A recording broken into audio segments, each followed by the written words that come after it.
I have a talk with distinguished spiritual and visual artist, and she is, I think, very famous in international community. I always look at her articles, जो बहुत सारे हमारे out of country parcel होते हैं. Miss Atika strokes by Atika के नाम से इनका पेज है.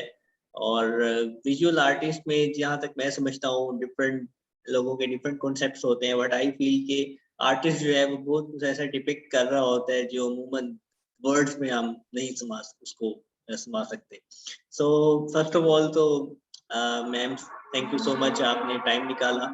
और सबसे पहले तो मैम ये बताइएगा कि what are the basic point of attractions, कि आपने उस वाले से क्या चीज़ थी जो आप इस तरफ आई.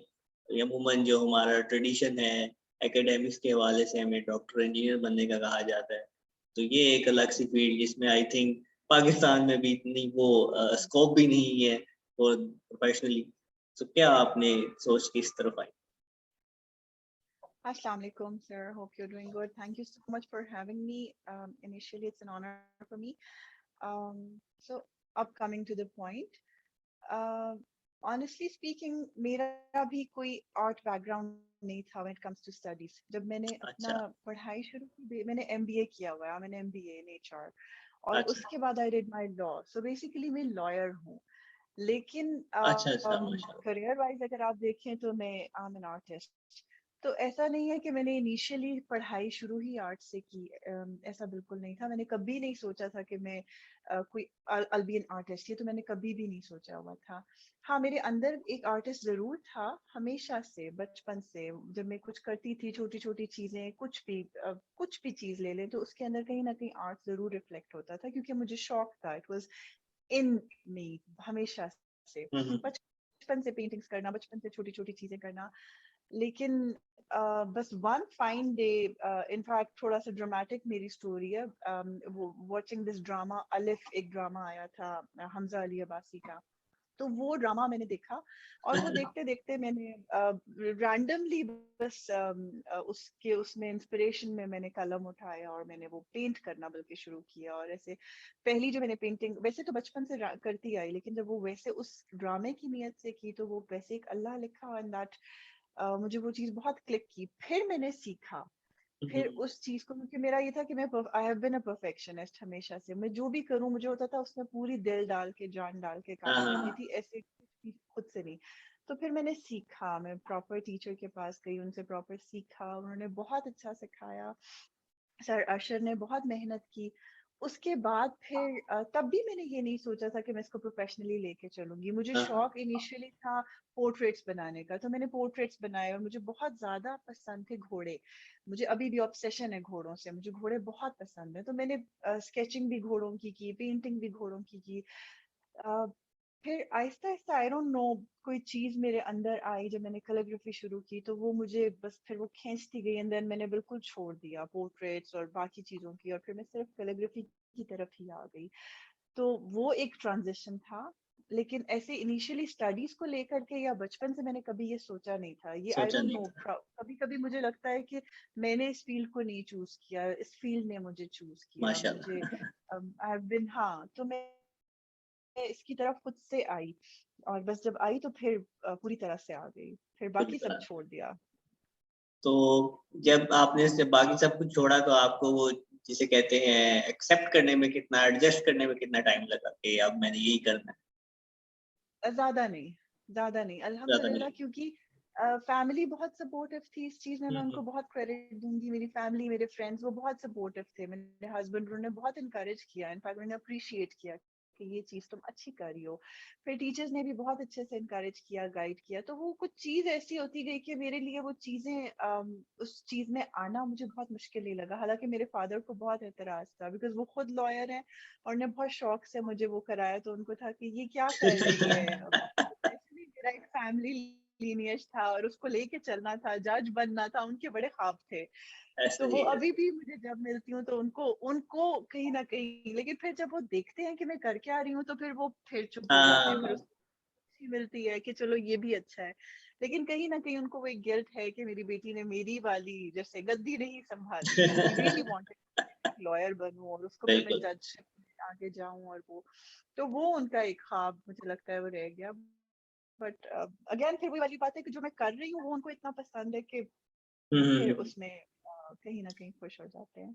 बिल्कुल ऐसा ही है, सही है। सो इसमें मैम आप क्या समझती हैं कि जो आर्टिस्ट होता है उसके माइंड में ऐसा क्या आता है कि वो कुछ डिफरेंट चीजें स्केच करता है, और फिर लाइक कैलीग्राफी भी है और उसमें जिस तरह इस्लामिक उसमें कोट्स हैं, कुरानी वर्सेस हैं, और इसकी क्या चीजें हैं, कि वो कुछ ऐसा सोचता है अपने माइंड में, या बस रैंडमली वो कुछ चीजें होती हैं जिनको वो करता है कैच? नहीं, डेफिनेटली सोच का तो बहुत असर होता है। कभी कभी ये भी होता है कि आपके पास कोई सोच नहीं, दोनों दोनों चीजें एग्जिस्ट करती हैं। अच्छा। कभी कभी ऐसे होता है कि आपको एक इंस्पिरेशन मिलती है, आप चल रहे हो, आप कहीं जा रहे हो, कोई चीज हाँ आपको हाँ। क्लिक की, कुछ इंस्पायर की, तो उसका बस ये होता है कि आप फौरन उसको ड्रॉ कर लेते हो कि इसके ऊपर मैंने वर्क करना है और इससे रिलेटेड चीज मैंने बनानी है। उस इंस्पिरेशन को आप जाने नहीं देते हो, तो उससे फिर उसको लेके आप आगे चलते हो। और कभी कभी ऐसे होता है कि आपके दिमाग में कुछ इंस्पिरेशन नहीं होती, कोई चीज नहीं, आपको कुछ नहीं पता होता कि आपने क्या करना है, आप एक ब्लैंक कैनवस लेते हो और बस शुरू हो जाते हो, और फिर बिल्कुल। वो खुद ब खुद डेवलप होता रहता है। लेकिन मुश्किल चीज है, ऐसे ज्यादा मुश्किल है। दोनों तरह से दोनों चीजें चलती हैं। कभी कभी आपके माइंड में कोई चीज नहीं आ रही होती, कोई थॉट नहीं आ रही होती, फिर भी आप बहुत अच्छी चीज बना लेते हैं। और कभी कभी आपको पता भी होता है आप क्या चाह रहे हो, लेकिन फिर भी आप उसको इनकॉर्पोरेट नहीं कर पाते हो, वो आपके लिए मुश्किल हो जाता है। दोनों ऐसा ही तरह है। से, दोनों में आसानी, दोनों में चैलेंजेस हैं। तो वो डिपेंड करता है कि कब क्या चीज कैसे आपके लिए क्लिक कर जाए। बिल्कुल ठीक है। और जो इसमें स्पेसिफिकली जो कहा जाता है कि जैसे कुछ आर्टिस्ट होते हैं जो इतना मैंने जो हमारे पीक के जैसे गुलजी वगैरह या इस तरह के बड़े-बड़े नाम हैं, फ्रैंकली स्पीकिंग मैंने कुछ उनको नॉर्मल लाइफ से हट के कुछ करते हैं, मतलब वो नॉर्मल उनकी हैबिट्स नहीं लगती। इसकी क्या वजह होती है? तो आपके माइंड पे स्ट्रेस करता है? सॉरी सॉरी, आपकी आवाज नॉर्मल। मैं कह रहा हूँ कि वो उनकी जो कुछ हैबिट्स मैंने बताया वो डिफरेंट होती हैं, जैसे बड़े-बड़े आर्टिस्ट मैंने नाम लिया। तो ये जो आर्ट वर्क है क्या आपको मेंटली स्ट्रेस में लाता है, जिसकी वजह से आप ऐसे हो जाते हैं? नहीं नहीं नहीं, असल असल में अगर आप देखें तो जो आर्ट है ना वो थेराप्यूटिक है। जो ठीक है। आर्ट का कॉन्सेप्ट है वो थेराप्यूटिक है। अगर आप इसकी पढ़ाई में भी जाएं तो ये थेरेपी है। अगर बहुत से लोग जो कि ओल्ड एज में होते हैं, ठीक हाँ, है, जो कि हाँ। बुजुर्ग होते हैं, हाँ, हाँ। मैं किसी पर्टिकुलर आर्टिस्ट की बात नहीं करूंगी, हर एक की एक हाँ, स्टोरी हाँ। डिफरेंट है, हर एक का वो फर्क है, लेकिन मैं जनरल आपको बता रही हूँ कि जो जो लोग बुजुर्ग होते हैं, जी, जी, जी। हमारे मुल्क में ऑनेस्टली स्पीकिंग ना आर्ट की इतनी कदर है, और ना हाँ, उसको इतना नहीं है। प्रमोट किया जाता है, और ना उसकी value अभी तक हम समझ पाए हैं कि उसकी क्या हुँ। वैल्यू है। लेकिन अगर आप इंटरनेशनली देखें तो जितने भी बुजुर्ग ओल्ड होम्स वगैरह होते हैं उसमें आर्ट एक उनका प्रॉपर सब्जेक्ट होता है, और वो उसको इनकरेज करते हैं कि अगर आप एक सर्टेन एज से गुजर चुके हो तो फिर आप आर्ट में आओ, आप कुछ भी पेंट करो, क्योंकि पेंटिंग करना थेराप्यूटिक है। ठीक है। वो आपके माइंड को रिलैक्स करती है, आपको काम डाउन करती है। इसी तरह जब अक्सर लोग डिप्रेशन के पेशेंट्स होते हैं, जितने भी हुँ। ज्यादा डिप्रेशन के पेशेंट्स होते हैं, उनको उनके जो पर्टिकुलर थेरेपिस्ट होते हैं या डॉक्टर होते हैं वो रिकमेंड करते हैं कि आप किसी भी किस्म का आर्ट, पेंटिंग जरूरी आर्ट। नहीं है लेकिन हुँ, पेंटिंग हुँ। बहुत स्ट्रॉन्ग मीडियम है डिप्रेशन को क्योर करने के लिए। हुँ, हुँ, तो हुँ। आप किसी भी किस्म का मीडियम लें और उस आर्ट रिलेटेड मीडियम, और उसमें अपने आप को इन्वॉल्व करें, क्योंकि आर्ट बहुत अच्छा थेराप्यूटिक मीडियम है। वो आपकी थेरेपी करता है, वो आपको काम डाउन करता है, आपको रिलैक्स करता है, डिप्रेशन में बहुत हेल्प करता है। आ- हुँ। आप देखिए ज्यादातर जो आर्टिस्ट लोग होते हैं वो आइसोलेटेड होते हैं, वो अकेला रहना पसंद करते हैं, वो बहुत ज्यादा दुनिया से घुलते मिलते नहीं है। जो या अगर आप फेमस आर्टिस्ट भी देखें, एग्ज़ैक्टली। जैसे आप कह रहे हैं, वो डिफरेंट होते हैं। वो डिफरेंट इसीलिए होते हैं क्योंकि उनकी एक अपनी आइडेंटिटी होती है। और वो क्यों होता है? क्योंकि उनको अपनी उस जोन में, अपने उस काम में उनको इतनी कंटेंटमेंट होती है, हुँ, उसमें हुँ। उनको इतना सुकून मिल रहा होता है कि उनको बाहरी दुनिया से फिर गर्ज खत्म हो जाता हुँ। है।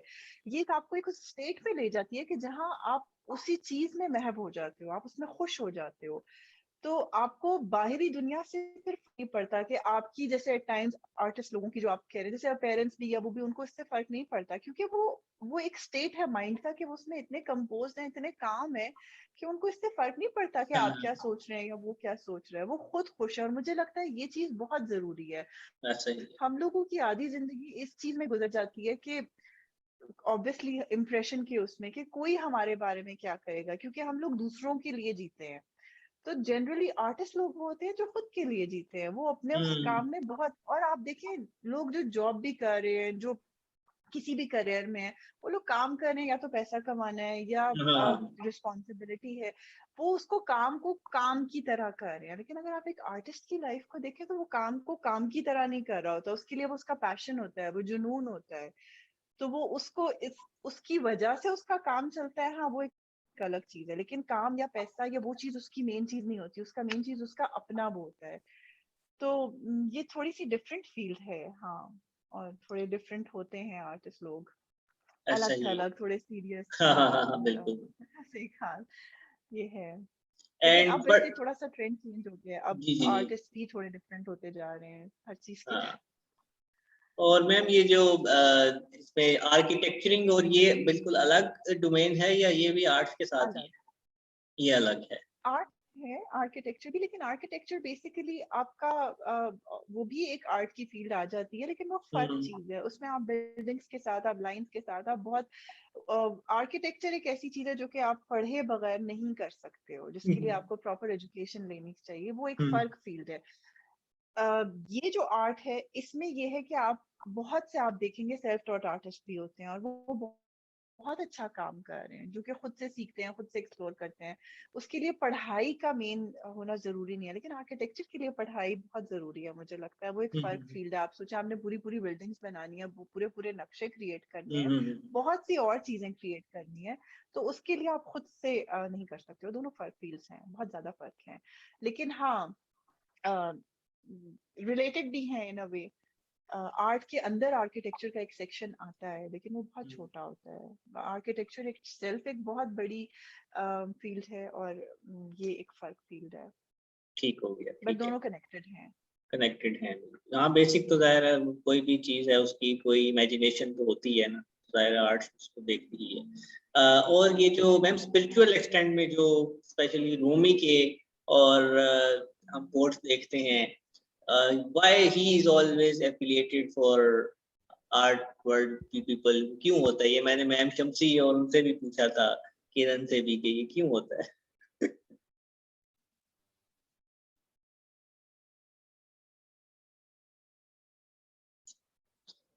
मैम आपकी आवाज थोड़ी कट रही है। आवाज नहीं आ रही मैम।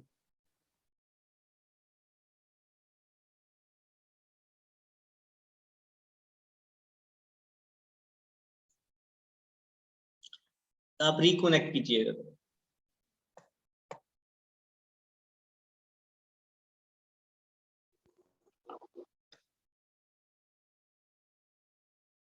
अब आ रही है आपको आवाज? हाँ हाँ, अब आ रही है। अच्छा ठीक है। इज इट क्लियर या पहले बेहतर थी? अब बेहतर हो गई। अच्छा चलिए फिर मैं ये हटा देती हूँ। ठीक है, आप ठीक है, आपकी आवाज। जी जी अब प्लीज। ठीक है। हाँ हाँ, बिल्कुल जबरदस्त। अच्छा चलिए। तो ऐसा है कि जैसे मेरा काम रूमी से इंस्पायर्ड है बहुत ज्यादा। मैं उनको बहुत ज्यादा, मुझे उनकी कोट से इंस्पिरेशन मिलती है। जैसे मैंने अभी थोड़ी देर पहले कहा था कि जो आर्टिस्ट लोग होते हैं वो थोड़े से डिफरेंट हाँ होते हाँ। हैं, थोड़े अलग। उनकी अपनी एक जोन होती है, वो अपनी जोन के अंदर इतने महव होते हैं, वो अपने उसके अंदर इतने कंटेंटमेंट उनको मिल रही होती है कि उनको बाहरी दुनिया से थोड़ा सा गर्ज खत्म हो जाता है। उनकी अपनी ही एक दुनिया होती है। इसी तरह रूमी का भी अगर आप उनकी जो शाह शम्स थे उनकी अगर आप लाइफ को पढ़ें या उनकी लाइफ को देखें तो उनकी एक अपनी ही दुनिया थी। हम्म उनको इससे कोई गर्ज नहीं था कि बाहर की दुनिया में क्या है, या उनकी अपनी। फिर उनका जाहिर और बातिन, उनको हाँ। वो बहुत सी चीजें आप देखें तो वो रिलेटेड थी। उनका अंदर उनका सोल इतना ज्यादा स्ट्रांगली कनेक्टेड था अपने अपना जो भी उनका ताल्लुक है अपने रब के साथ, या अपने जो भी उनके उसमें इतने वो स्ट्रांगली कनेक्टेड थे कि उनको बाकी चीजों से गर्ज नहीं था।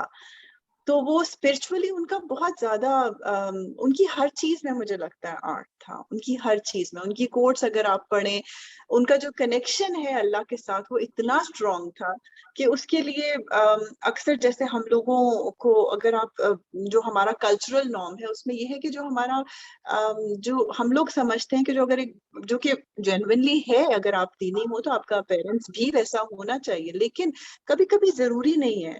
कभी कभी आप अंदर से बहुत स्पिरिचुअली स्ट्रांग होते हो जी जी और जी। आप स्ट्रगल कर रहे होते हो बाहर के लिए। तो रूमी का यही था, उनका अगर आप जनरली अगर आप उनका वो देखें, बातचीत करने का तरीका, उनके अपीयरेंस, उनके कप ओवरऑल वो चीजें आपको बहुत, लेकिन उनका अंदर इतना स्ट्रांग था उनका कनेक्शन अल्लाह के साथ कि वो आज तक आप सोचें कितने साल हो गए और आज तक हम उनको याद करते हैं। तो उनका मुझे बहुत इंस्पायर करते हैं हर चीज के लिए। मेरी आर्ट में इंस्पिरेशन बेसिकली रूमी की है। वो भी है, हाँ। उनकी कोर्सेज आप पढ़ें, देयर सो डीप, बहुत ज्यादा डीप है। ऐसा ही है, ठीक हो गया। यानी कोई ऐसा कोर्स कंटेंट नहीं है रूमी का कि जो आप सब आर्टिस्ट को पढ़ाया जाता है। नहीं, ठीक है, ठीक है। नहीं। ओके।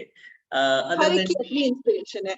बहुत से लोग हैं जो उन वर्ल्ड दरवेशेस को नहीं मानते, हाँ हाँ हाँ, बहुत से हैं जो स्ट्रांगली मानते हैं। मेरा ये कॉन्सेप्ट है, मेरा ये मानना है कि वो जो दरवेश है जी जी वो जी। बेसिकली, जैसे मेरा भी एक कॉम्पोजिशन है वर्लिंग दरवेश की जिसमें मैंने दरूद शरीफ और वो, अब मेरा हाँ, ये कॉन्सेप्ट है कि वो दरवेश का वो जो डांसिंग है उससे अक्सर लोगों को एतराज होता है, लेकिन वो मेरे लिए वो एक डांस नहीं है। वो जब आप एक अल्लाह की इबादत में वो इतने जी महब हो गए हैं, वो इतने महब हो गए हैं कि फिर उनको जी उससे जी, गर्ज मजबूर नहीं हो है गए। कि वो बिल्कुल, तो वो उस चीज में बिल्कुल अब्सॉर्ब हो चुके हैं।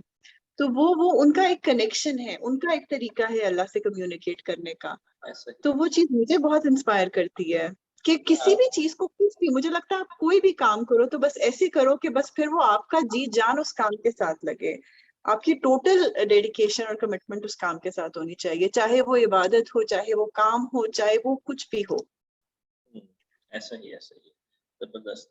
और मैम जो आपके इस वक़्त एग्ज़िबिशन्स के हवाले से है, आपको इन्विटेशंस वग़ैरह आउट ऑफ कंट्री कभी आए, आपने कोई प्रेज़ेंट किया? नहीं, काम मैंने बहुत ज्यादा किया इंटरनेशनली, बहुत ज्यादा काम ठीक किया हो गया। इंटरनेशनली।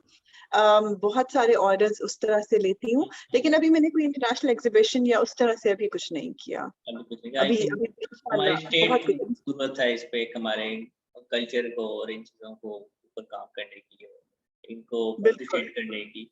जिसका वही वाली बात, बिल्कुल, हमारा तो अभी हेल्थ और एजुकेशन ही वो नहीं है, तो आगे ही आर्ट्स पे तो हम बहुत दूर हैं। बिल्कुल, बिल्कुल। और मुझे लगता है थोड़ा-सा इसमें पेरेंट्स को भी हाँ, काम हाँ। करना चाहिए, कि हम लोगों के माइंडसेट है कि बच्चे को डॉक्टर या इंजीनियर हाँ या जी। वही 2-3 फील्ड्स हैं वही बनानी है। अब मैं जैसे आपको बता रही हूँ, मैंने एमबीए किया, मैंने लॉ पढ़ा, उसके बाद भी मैंने करियर आर्ट को चूज़ किया। तो कभी-कभी, और मैं इसमें ज़्यादा सक्सेसफुल हूँ, मैं इसमें खुश हूँ। ये वो चीज़ है जो कि मुझे मैं काम समझ के नहीं हाँ, कर हाँ, रही हाँ, हूँ, मैं हाँ। इसको, तो मुझे लगता है इस चीज़ में पेरेंट्स को बच्चों को एनकरेज करना चाहिए। हर बच्चे की एक साइड होती है, उसको समझें। उसको ये इम्पोज मत करें कि बेटा आपने ये बनना है। आप या अगर बच्चे भी, चलो पेरेंट्स को खुश करने के लिए वो पढ़ रहे हैं, उसके बाद आप जरूर देखो, आप उसको एज अ हॉबी कंटिन्यू करो। जो भी चीज आपको इंस्पायर करती है, जो भी चीज, जरूरी नहीं कि वो आर्ट है, कुछ भी आपका हॉबी हो सकती है, तो उसको साइड बाय साइड जरूर रखें।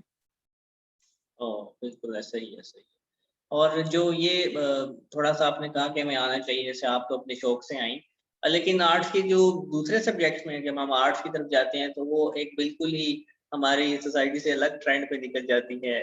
यंगस्टर्स ख़ास तौर में हमारे जो हैं। तो मेरे ख़्याल में उनको ये भी ज़रूरत है समझाने की कि आर्ट्स में आके भी आपने अपनी जो सिमत है वो सही रखनी है। बिल्कुल नहीं, ये तो बहुत जरूरी है, ये तो मुझे लगता है किसी भी फील्ड में, हाँ, ये तो किसी किसी भी भी फील्ड फील्ड में में ही है।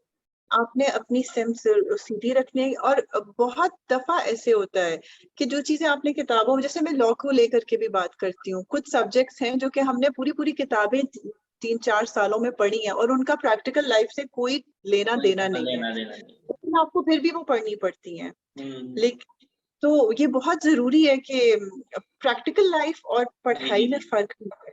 तो जब आप प्रैक्टिकल लाइफ में आओ तो आपको चीजों को बहुत जरूरी है स्ट्रीमलाइन करना, उनको प्रॉपर उनकी कदर करना। और आर्ट्स एक ऐसा मीडियम है जिसकी आपको, मुझे अभी भी याद है मेरे टीचर, हम लोग अगर अपने ब्रशेस जो ब्रशेस वगैरह या हाँ, पेंट्स, हम लोग जब काम कर रहे होते थे तो हम लोगों का एक पर्टिकुलर डेस्क होता है सेक्शन, तो अगर हम चीजें ज्यादा हो जाती थी और हमारे पास रखने की जगह कम होती है, एक पैलेट है उसी के ऊपर आपने रखना है और उसके ऊपर हमें कोई फालतू चीज रखने की इजाजत भी नहीं थी। तो अगर हम कुछ एक्स्ट्रा रख दें तो हम नीचे रख देते थे, जैसे अपने ईजल के नीचे जो जगह टाइल्स पे रख दी, तो बड़ी क्लास होती थी कि आप इसकी कदर नहीं करोगे तो ये आपकी कदर नहीं करेगा। तो ये बहुत जरूरी है कि आपने अपनी चीजों की, अपनी उन चीजों की कदर करनी है, खास करके मुझे लगता है आर्ट में आपको अपनी क्योंकि कलम एक ऐसी चीज है जिसकी अल्लाह ने भी कसम खाई हुई है। ये आप सूरह कलम है कुरान जी, में, जी, जी, उसमें जी। अल्लाह ने कलम की कसम, तो अगर अल्लाह ने किसी चीज की कसम खाई है दैट मीन्स उसकी बहुत ज्यादा इंपॉर्टेंस है, क्योंकि अल्लाह आम किसी चीज की कसम नहीं खाते। तो अगर उन्होंने कलम की कसम खाई है दैट मीन्स वो बहुत इंपॉर्टेंट चीज है। तो फिर हमें बहुत वो उनका प्रेशर होता था कि कोई चीज जैसे नीचे नहीं रखनी, उसकी आपने उसकी इंपॉर्टेंस, उसकी चीज, उसकी कदर करनी है। तो ये छोटी छोटी छोटी छोटी टिप्स हैं जो कि हमें पढ़ाई के साथ भी देनी चाहिए देनी चाहिए। अपने स्टूडेंट्स को, कि Yeah, I उनको remember नॉर्म्स that. उनको एथिक्स पता हो। पढ़ाई तो कोई भी पढ़ा सकता है, किताबें और वो, हम्म, लेकिन जो बेसिक वैल्यूज हैं हमें वैल्यूज देना बहुत जरूरी है। बिल्कुल ऐसा ही।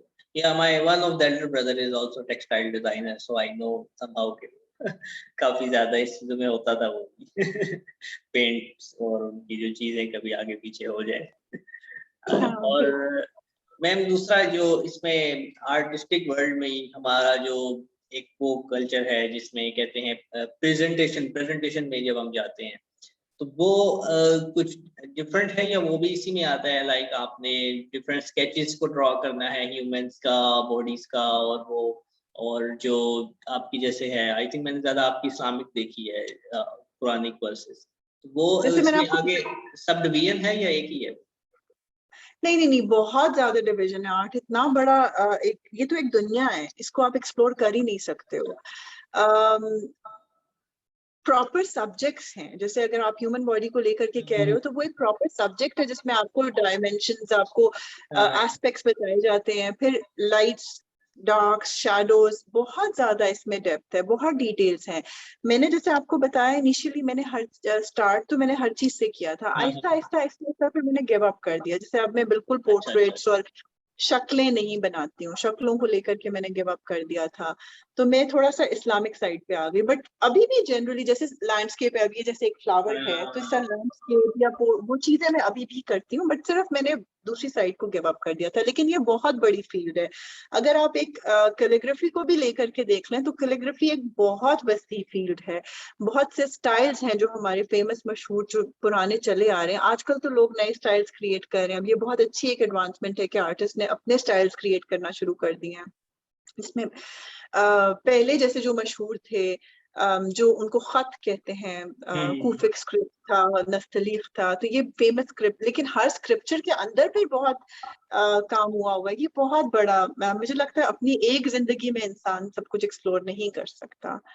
बहुत बड़ी हर एक के सेक्शन है, हर एक का डिपार्टमेंट। अगर आप लैंडस्केप को ही देख लें तो लैंडस्केप में इटसेल्फ इतनी ज्यादा वैरायटी है, मीडियम्स बहुत ज्यादा हैं।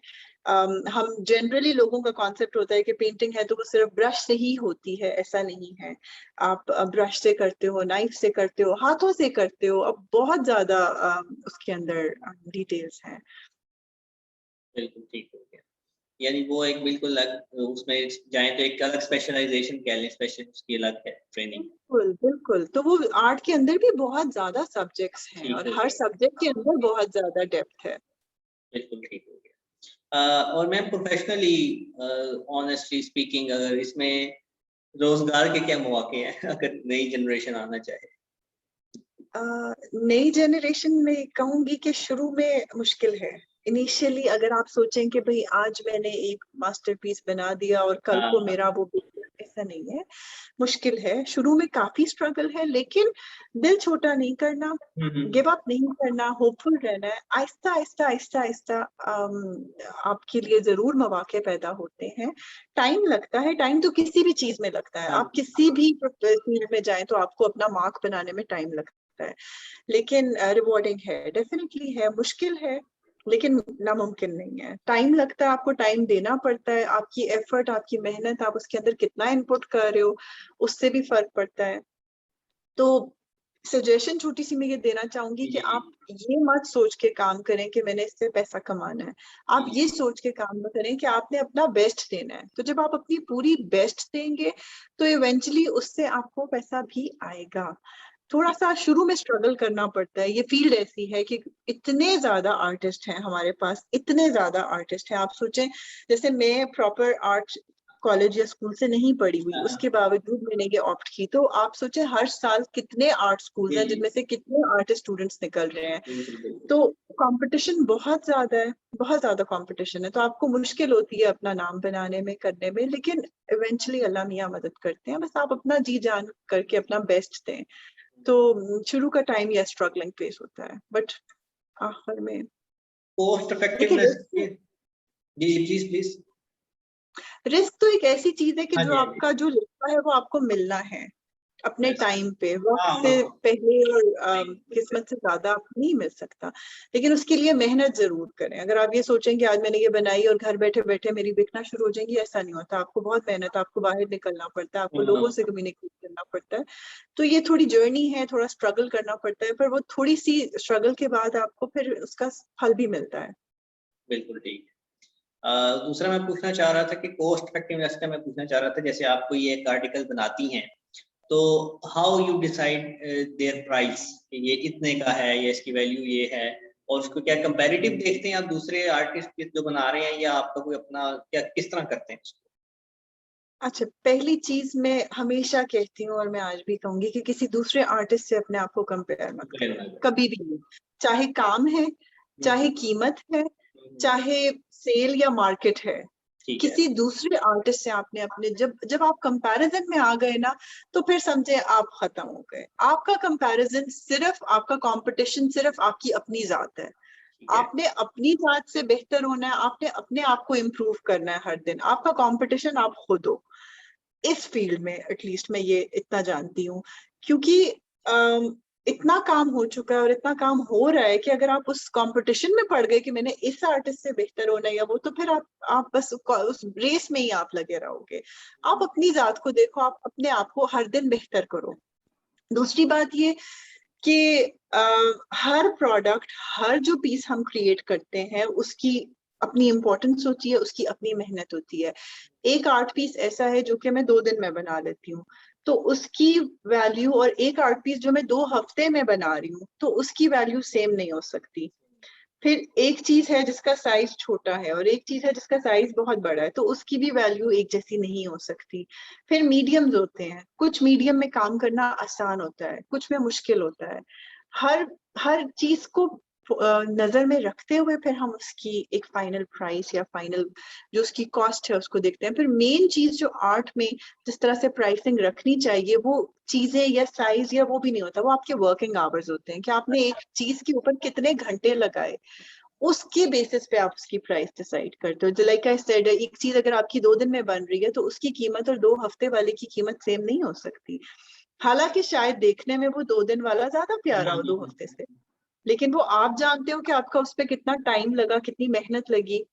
तो उसके बेसिस पे फिर हम प्राइस डिसाइड करते हैं, और जनरली प्राइसेस वेरी करती हैं size to size, medium to medium, या डेज के कितना आपका वर्किंग आवर्स लगे। ठीक हो गया, ठीक हो गया। So you ever donate anything or not?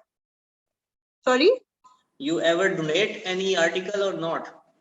जी, मैंने डोनेट किया था। हमारा एक जब ये पैलेस्टाइन का इशू हुआ था, तो उसमें मैंने पैलेस्टीनियन एम्बेसी के थ्रू मैंने डोनेट किया था एक आर्ट वर्क बना के, और फिर वो एम्बेसी के थ्रू ही डोनेट हुआ था। वो पैलेस्टीनियन एम्बेसी को गया था और फिर उन्होंने उसको आगे फर्दर इनकॉर्पोरेट किया था। तो मेरी वो पहली डोनेशन जो थी वो ये पैलेस्टाइन कॉज के लिए थी। माशाल्लाह, अच्छा, जबरदस्त, ठीक है। अभी मेरी इरादा है इंशाल्लाह, एक और हमारा हॉस्पिटल है यहाँ पे, तो उसके लिए मैं एक फर्दर इंशाल्लाह बहुत जल्दी एक और डोनेशन करूंगी। वो थोड़ी मेजर डोनेशन होगी एक हॉस्पिटल के लिए, वो भी मेरा एक कॉल है। ठीक। और इसमें जो थोड़ा सा आपने जिक्र किया था कि जैसे ये बड़ी थेरेप्यूटिकली और थेरेपी के वाले से कि आर्ट वर्क का है answer. So when you feel down and what you, आप जैसे बोर हैं या लाइफ में आप फ्रस्ट्रेशन है में, व्हाट यू फील कि आर्ट वर्क रियली आपको देता है उससे इंस्पिरेशन? बहुत ज्यादा, ये तो मेरा पर्सनल एक्सपीरियंस है, बहुत ज्यादा। मैंने जैसे कहा कि पाकिस्तान में इस चीज पे इतना काम नहीं किया जाता, इसकी इम्पोर्टेंस नहीं समझी जाती, लेकिन अगर आप इंटरनेशनली देखें तो वहां पे लाजमी आपके हॉस्पिटल्स में एक आर्ट का डिपार्टमेंट होता है। आपके ये जो थेरेपिस्ट होते हैं, वहां पे थेरेपी वर्क्स जितने भी होते हैं उनमें लाजमी एक आर्ट का डिपार्टमेंट होता है। और आपको कोई प्रॉपर ऐसे कुछ कॉम्प्लिकेटेड बनाने को नहीं कहा जाता, आपको एक कागज दे देंगे, आपको 4 रंग दे देंगे और कहेंगे कुछ भी करो, कुछ भी करो। अगर आप अगर और कुछ नहीं तो आप अपनी फ्रस्ट्रेशन निकालने का जो बेहतरीन तरीका होता है, एक कागज लें, एक पेंसिल लें और उस पर लाइंस ड्रॉ करें। आप जितनी लाइंस ड्रॉ करेंगे, वो जो आपके अंदर की फ्रस्ट्रेशन है वो आप उस पेपर पे निकाल देंगे और आप अपने आप को बहुत लाइट फील करेंगे। ये तो एक आई थिंक ये तो प्रैक्टिसिंग है, ये प्रैक्टिस थेरेपी है, करवाते हैं। बिल्कुल बिल्कुल। तो ये आर्ट्स ही का हिस्सा है, तो उसी को फिर फर्दर आप सोचें अगर एक सिंपल पेंसिल आपको इतना हेल्प कर रही है, तो जब आप फर्दर कलर्स में जाएंगे, आपको पता है हर कलर की एक अपनी इम्पोर्टेंस होती है, हर कलर मूड को इफेक्ट करता है। जैसे अब ये बहुत बड़ा एक सब्जेक्ट हो जाता है अगेन, लेकिन अगर आप जैसे लोग कपड़े पहनते हैं ये भी उनकी पर्सनालिटी को रिफ्लेक्ट करता है, लेकिन अक्सर देखा जाता है कि अगर आप चॉइस बाय चॉइस कपड़े पहनो या बाय चॉइस आप अपने घर का अरेंजमेंट करो, तो इससे आपके मूड पे बहुत फर्क पड़ता है। जैसे कुछ कलर्स का मैं आपको बता देती हूँ, उनकी दोनों तरह के वेटेज होता है। जैसे ब्लू कलर है, ब्लू कलर के अंदर बहुत कामनेस है, बहुत ठंडक है, बहुत सुकून है, but at the same time blue colour में थोड़ा सा डिप्रेशन भी होता है, जैसे हम कहते हैं फीलिंग ब्लू। तो वो दोनों चीजें हैं, लेकिन जनरली अगर आप देखें तो ब्लू कलर से आपको सुकून मिलता है। तो अगर आप एक ब्लू आर्ट पीस या ब्लू मेन चीज अपने घर के अंदर रखते हो, तो जब आप घर में एंटर करते हो तो आपका मूड पे बहुत उसका इफेक्ट पड़ता है, आप एकदम काम हो जाते हो, आपको सुकून मिलता है देख के, वो कूल डाउन करता है। इसी तरह हर कलर के अपने वो प्रोज एंड कॉन्स हैं। तो ये बहुत इसका थेरेपी में बहुत ज्यादा हाथ है और ये आपको बहुत हेल्प करता है आपके मूड को फ्लक्चुएट करने में, आपको नॉर्मल लाने में लाइफ में। तो मैं जरूर अपने जनरल आवाम को ये सजेस्ट करूंगी कि जब भी आपको लगे आप डाउन हो, आप डिप्रेस हो, आप बच्चों की तरह, जैसे छोटे बच्चे होते हैं, आप उनकी तरह कलर्स लें और रैंडम कलर्स करना शुरू कर दें, पेंट लें, कलर्स लें, कुछ भी, यू विल फील बेटर, आपको अच्छा फील होगा। जबरदस्त। आई थिंक ये थेरेपी हम सबको करनी चाहिए। I will share this clip exclusively क्योंकि ये जरूरी है हमारे लिए। बिल्कुल। देखिए, to fill the gaps in our mind, हमें इन चीजों को करना चाहिए। और आपने ब्लू कलर का कहा, I personally like blue colour as well. और लेकिन मैं समझता हूँ मुझे कलर से तो नहीं, बट जनरली सम टाइम बहुत ज्यादा डाउन और फील होता है कि सिनेरियोज में मैं डाउन फील करता हूँ। बट डेफिनेटली या इसकी रिफ्लेक्शन भी है पॉजिटिवली भी, फिर आपको होप भी नजर आती है। तो ये डिफरेंट उसमें है, यानी आप कलर्स को काफी करती हैं। My father also believes on colour reflection a lot, इसका बहुत असर होता है पर्सनैलिटी को। बहुत जबरदस्त टॉक थी। आखिर में मैम आपने जनरली जो कि एक छोटा सा मेरा प्लेटफॉर्म है, उस हवाले से कुछ मैसेज मैं देना चाहूँगा, वो आपने देना है कि क्या इस वक्त हमारी सोसाइटी में जो अनफॉर्चुनेटली हम देख रहे हैं ट्रेंड है, फीमेल्स का स्पेशली इश्यूज हैं और डोमेस्टिक इश्यूज भी हैं और सोसाइटी में भी हैं, उस हवाले से आप क्या कहना चाहेंगी? और सेकेंडली ये कि जो हैसियत एज अ मुस्लिम हमें किन चीज़ों को, मतलब एक तरफ हमें मॉडर्न जा रहे हैं और वेस्टर्नाइज भी जा रहे हैं और दूसरी तरफ हम अपनी वैल्यूज को भी छोड़ते जा रहे हैं, तो व्हाट यू फील इसको बैलेंस कैसे करें अपनी मोरल वैल्यूज के पास? देखिए, मुझे लगता है अभी करंटली जिस चीज पे हमें काम करने की बहुत ज्यादा जरूरत है वो है एथिक्स, इंसानियत पे। हमें अपनी मॉरल वैल्यूज पे काम करने की जरूरत है। हमने इस्लाम के नाम पे भी जो जो कुछ शुरू कर दिया है वो भी बहुत गलत है। हम लोगों को जनरली, जो हमारी सोसाइटी की बात करूंगी, हम लोगों ने एक जहालत की तरफ जाना शुरू कर दिया है। मैं लिटरली जहालत, पढ़े लिखे जाहिल मैं आजकल देख रही हूँ। और आजकल आप देखें भी अगर न्यूज में, जनरली जो हमारी सोसाइटी में हो रहा है वो ज्यादातर जो भी इंसिडेंट्स या इवेंट्स हो रहे हैं वो पढ़े लिखे लोग कर रहे हैं। तो हमें पहले होता था कि आप अपने बच्चों को, अपने घर वालों को, अपनी खवातीन को या अपने लड़कों को एजुकेट करें। अब मैं कहती हूँ उनको एजुकेशन तो बाहर हाल मिल रही है, उनको आप मॉरली उनको एजुकेट करें, कि उनको आप वैल्यूज दें। और अगेन जब आप उनको वैल्यूज देते हैं तो दीन खुद ही आ जाता है, क्योंकि हमारा दीन तो सारा अखलाकियात के बारे में ही है, सारा का सारा दीन ही अखलाकियात के बारे में है। तो उनके अखलाक पे, उनकी पर्सनालिटी पे फोकस करें प्लीज। हमारी बच्चियों को भी जरूरी है, लेकिन मुझे लगता है आजकल लड़कों को भी इक्वली जरूरी है ट्रेन करना, जी कि आप जी उनको बताएं कि आपके मोरल वैल्यूज क्या हैं, आपको 100%। सही और गलत में पहचान करना बहुत जरूरी है कि पता हो। क्योंकि आजकल इट्स आई डोंट नो कहना चाहिए, dilemma लेकिन हो जाता है। माहौल बहुत ज्यादा खराब वहशी होते जा रहे हैं लोग। तो या बहुत जरूरी है कि लोगों में इंसानियत सिखाई जाए, लोगों में अखलाकियात लाए जाएं। आई जब थिंक ये अभी चीजें होंगी तो दीन खुद ब खुद आएगा, क्योंकि एग्जैक्टली हमारा दीन सारा इंसानियत के बारे में, अखलाकियत के बारे में है। जी जी। इसमें मैं थोड़ा सा भी आपसे पहले भी एक टॉक थी और उसमें भी यही बात हो रही थी। आई थिंक इसमें हम मीडिया को कुछ लोग ब्लेम करते हैं कि सोशल मीडिया आ गया, और दूसरा मीडिया भी हमारा जो है प्रिंट मीडिया, और वो भी उसमें भी ऐसी चीजें। बट आई थिंक कि अगेन जब ये चीजें नहीं भी थी तो बुराई तो हमेशा से थी, बट इट डिपेंड्स अब अपॉन। बुराई एक्सपोज हो गई है, तब भी हाँ थी, हाँ तब इतना हो सकता है। नहीं था, अब थोड़ा एक्सपोज हो गई है, अब चीजें वोकल हो गई हैं, पता चलना शुरू हो गए, केसेस रिपोर्ट होना शुरू हो गई जी हैं, जी ऐसी जी चीजें। लेकिन हाँ, सोशल मीडिया का हाथ है, मैं पता नहीं, मुझे भी लगता है सोशल मीडिया का, लेकिन फिर सोशल मीडिया का हाथ उसको सही करने में भी है, कि उसको हाँ उसकी पहचान करा रहा है, लोगों को थोड़ी तमीज दे रहा है। आप उसके बहुत से लोगों को इसके थ्रू फायदा भी हुआ है, जिन्होंने अपनी आवाज बहुत सी जगहों पे पहुंचाई है जहां वो हाँ पहुंचाना ये चाहते बात थे। है, बिल्कुल ये बात तो है। लेकिन डिजिटल वर्ल्ड हाँ, का अब ही फायदा है। वही बात घूम फिर के आ जाती है कि आपने अपने बच्चों को या आपने जी जी अपने जी आसपास के रहने वालों को इतनी तमीज देनी है कि उनको सही और गलत की पहचान हो। सोशल मीडिया इटसेल्फ बुरा नहीं है, सोशल मीडिया क्या हाँ है, वो तो आपका इस्तेमाल प्लेटफॉर्म है है। जो आपको और बुरा जी जी बना रहा जी है। तो अगर आपका इस्तेमाल उसको, वो तो फिर घूम फिर के आपके ऊपर आ जाता है। हाँ क्या तो जब यूज कर रहे हैं। आपको सही और गलत की पहचान होगी तो फिर आपके लिए सोशल मीडिया अच्छा ही है। बहरहाल बिल्कुल सही कह रहे हैं। कोई भी जबरदस्त। चीज अच्छी या बुरी नहीं होती, उसका यूज उसको अच्छा और बुरा बनाता है। आप उसको लेकर के कैसे रिएक्ट करते हो। देखिए, दुनिया जिंदगी में आपका रिएक्शन है जो कि मैटर करता है। कोई भी चीज मैटर नहीं करती एज लॉन्ग एज आपका रिएक्शन, अगर आप उस पर रिएक्शन दोगे तो वो चीज आपके लिए वैल्यूएबल या उसकी इम्पोर्टेंस होगी या नहीं होगी। तो रिएक्शन तो वही वाली बात है, अगर आपके अंदर एक सही आपको सेंस होगी, आपकी पहचान इतनी स्ट्रांग होगी अच्छे और बुरे में, तो आप कभी मार नहीं खाओगे जिंदगी में। इंशाल्लाह और इंशाल्लाह। ये बहुत जरूरी है आजकल। एग्जैक्टली बहुत जबरदस्त चीजें ये। Thank you so much ma'am, बहुत जबरदस्त टॉक थी इस हवाले से, और आर्ट वर्ल्ड के हवाले से तो मेरे ख्याल में जितनी भी हम सेशंस करवाना चाहें वो कम है। इंशाल्लाह I will also organise a virtual summit, आपको उस पर भी आपकी आवाज नहीं आ रही। Now it's my clear voice, clear है अब? नहीं, आपकी आवाज अभी भी नहीं आ रही? हाँ, अब आई। अब आई है, अच्छा ठीक है। मैं कह रहा था कि thank you so much, it was wonderful talk. और आर्ट वर्ल्ड के हवाले से एक सेशन काफी नहीं होता, आई नो कि बड़ी काफी सारी चीजें कवर करना मुश्किल हो जाती हैं। डेफिनेटली इंशाल्लाह I will organise virtual summit as well, उसमें आपको इंशाल्लाह दोबारा जहमत दूंगा, ताकि हमारी जो इंशाल्लाह। पब्लिक है उनको ज्यादा से ज्यादा पता चले कि आर्ट भी बहुत पॉजिटिव चीज है। Thank you so much, it was my thank pleasure.